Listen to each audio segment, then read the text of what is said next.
Paf, paf. Yo, j'espère que tu vas bien. Alors là, on est sur le SBD. On est samedi, je suis déjà au terre, donc c'est pour ça que j'ai les sangles. Je suis un tricheur avec les sangles. Ce que je vais faire, c'est que je vais te montrer directement le SBD. Au squat, j'ai que des triplés.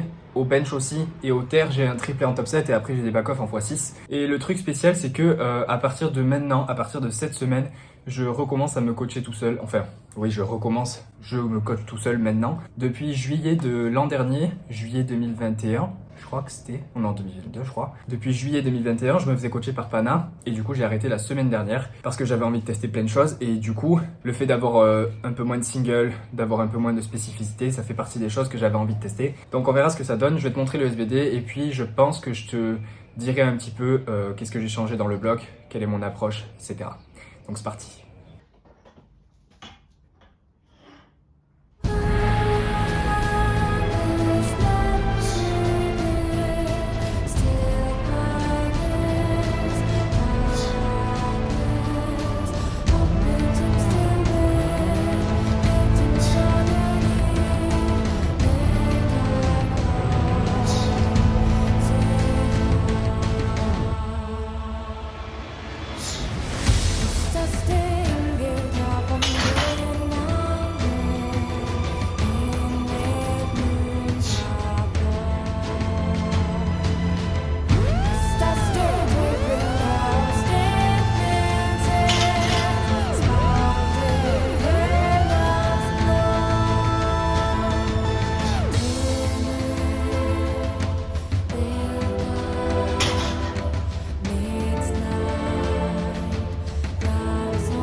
Bon, du coup, je vais te parler un peu de lift par lift. Alors, pour le squat, le plan là, pendant ce bloc là, c'est d'avoir 2 mid-bars dans la semaine et un comp squat. Alors, mon mid-bar, c'est entre mon high bar et mon low bar, mon comp squat. J'ai un low bar qui est quand même assez bas. La barre, elle est à peu près sur l'arrière d'épaule, voire un peu en dessous. D'ailleurs, j'essaye un petit peu de la remonter en ce moment parce que, au final, quand c'est trop bas, je suis trop penché, mon buste est trop penché en avant et moi ça me porte un peu préjudice, ça m'aide pas vraiment à soulever plus lourd, je me sens pas aussi bien, etc. Donc en fait, j'ai 2 mid-bars dans la semaine et du coup, la barre elle est genre sur l'arrière d'épaule mais un peu au-dessus, tu vois. Donc ça c'est lundi et jeudi où j'ai du mid-bar. Et le samedi sur mon SBD, j'ai du comp squat, donc du low bar. Donc en gros là ce que je vais faire c'est que pendant ce bloc, je vais pousser les triplés sur le SBD. Donc le lundi j'ai du x7, le jeudi du x5 et sur le SBD des triplés. Et du coup je pense que régulièrement je te montrerai des triplés. Parce que là j'ai commencé donc première semaine de bloc 185 x 3 et j'aimerais pousser les triplés. J'ai envie de pousser les triplés jusqu'à 200. J'ai envie de faire 200 x 3 en semaine 4. On va voir si c'est possible, on va voir si je réponds bien au bloc. Dans tous les cas, si c'est possible, je vais aller le chercher, les 200 x 3. Si c'est pas le cas, bon bah tant pis, j'essaierai de trouver d'autres stratégies. Pourquoi du coup je mets du mid-bar 2 fois dans la semaine et qu'une fois du comp squat, du low bar? Parce qu'en fait, dans mon squat, j'ai un problème qui s'est un peu exacerbé au fur et à mesure du temps, que je n'avais pas avant.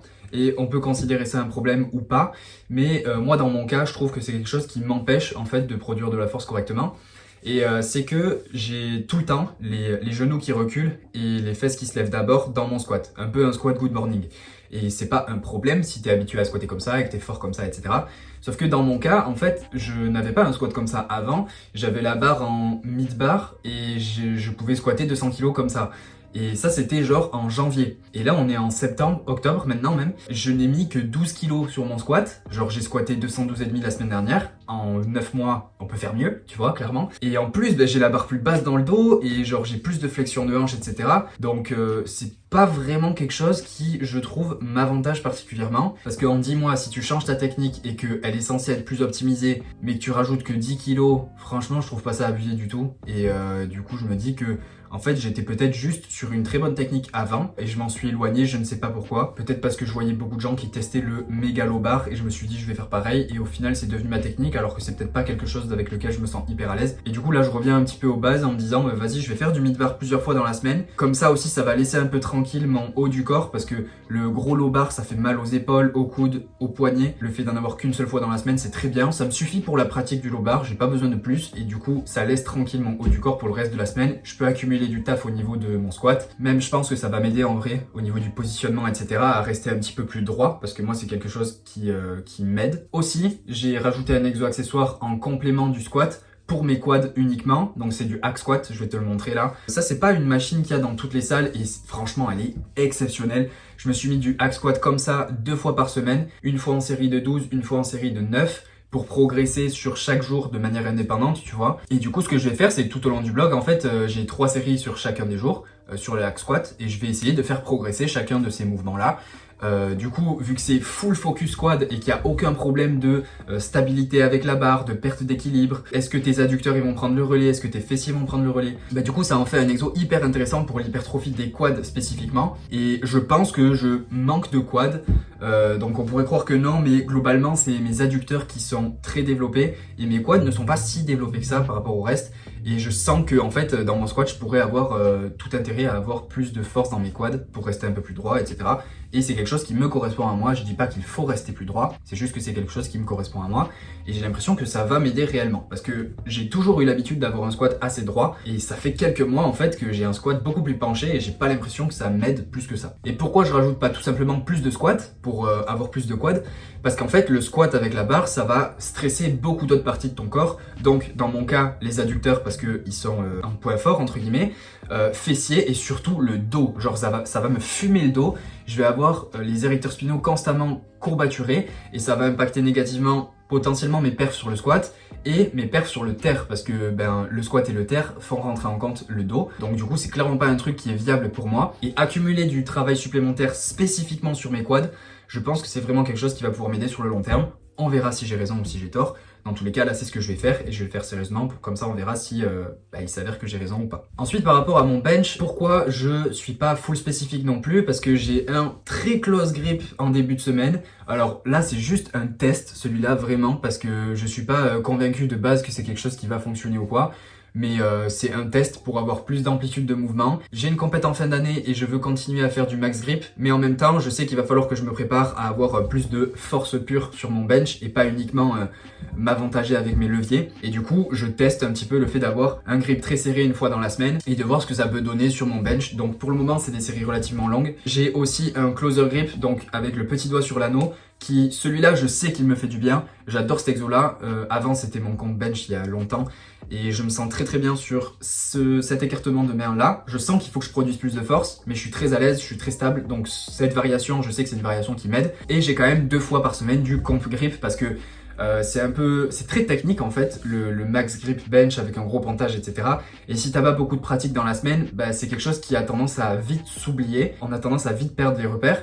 Et du coup, vu que moi c'est un bench qui est très technique, avec donc peu d'amplitude, beaucoup de pentage, max grip, le moindre défaut technique, il va se ressentir sur les perfs. Et du coup, si je le pratique pas assez, si je le pratique qu'une fois par semaine, ça va pas être assez en fait pour conserver tout ça et potentiellement faire quelque chose de bien sur la compète que j'ai envie de faire en décembre. J'ai aussi rajouté un exercice accessoire, c'est les dips. Et du coup, pourquoi je mets ça? Alors déjà parce que j'ai vu pas mal de personnes en faire et c'est des gens forts qui en font. Et c'est pas parce qu'ils sont forts et qu'ils font des dips que c'est les dips qui les font devenir forts. Mais je me dis, on n'en sait rien, tant que j'ai pas testé, on peut pas savoir. Donc voilà, ça rajoute encore des variations, des mouvements différents un exercice de poussée sur un axe différent, tu vois, pas constamment sur une poussée horizontale. Là, je pousse de manière, vers le sol, tu vois.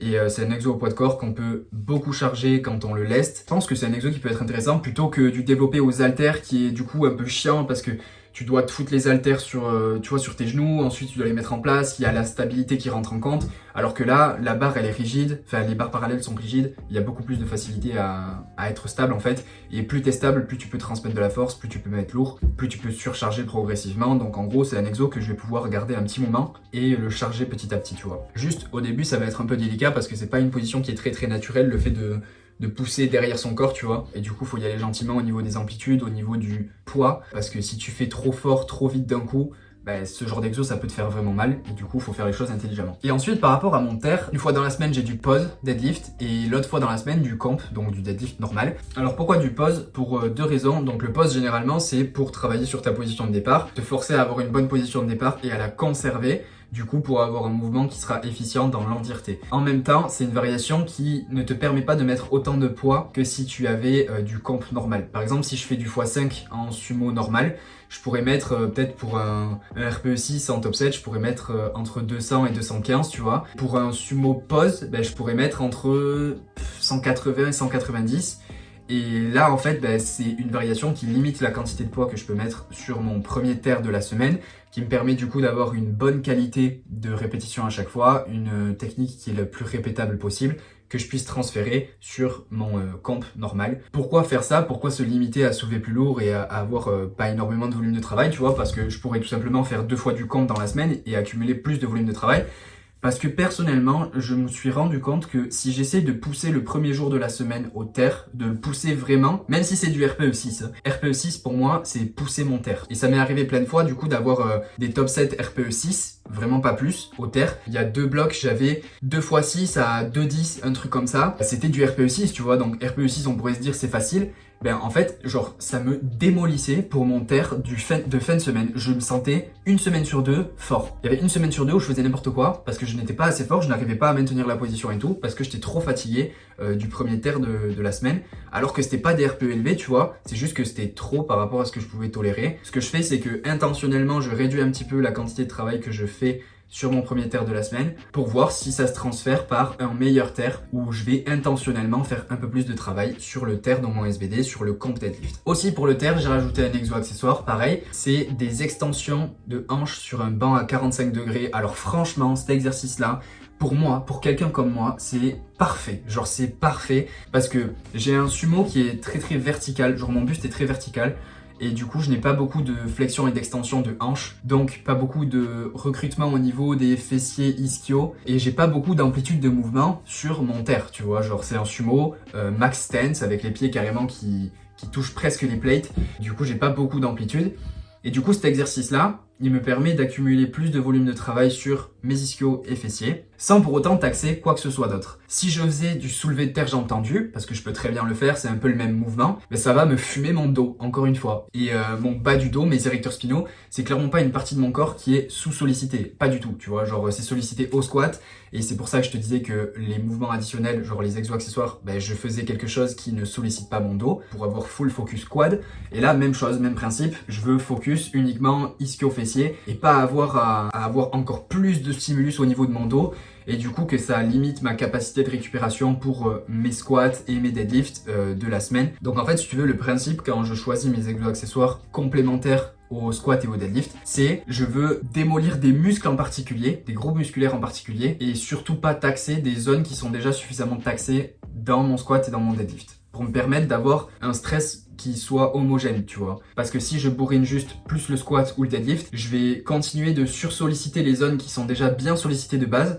c'est-à-dire dos, adducteur, pas quelque chose que je veux faire en fait. Et si je fais l'approche que j'ai là du coup, avec des exos accessoires qui me permettent de cibler les zones qui sont sous-sollicitées dans mes powerlifts, ça me permet d'avoir un recrutement qui est un peu plus homogène. Donc ça c'est purement théorique sur le papier, c'est-à-dire que tout ce que je t'ai dit c'est ce que j'ai mis en pratique sur ce bloc-là et que je vais continuer de mettre en pratique sur plusieurs semaines. J'ai aucune idée de si ça va fonctionner ou non. Dans tous les cas, je pense que derrière ce raisonnement, il y a une certaine logique qui est pertinente. Maintenant, on va voir si en pratique ça le vaut, parce que ça veut rien dire, tu vois, c'est pas parce qu'il y a quelque chose qui peut paraître pertinent que ça va fonctionner. On verra ce que ça va donner dans tous les cas. J'ai pas de single non plus, donc je vais pas avoir cette pratique des singles.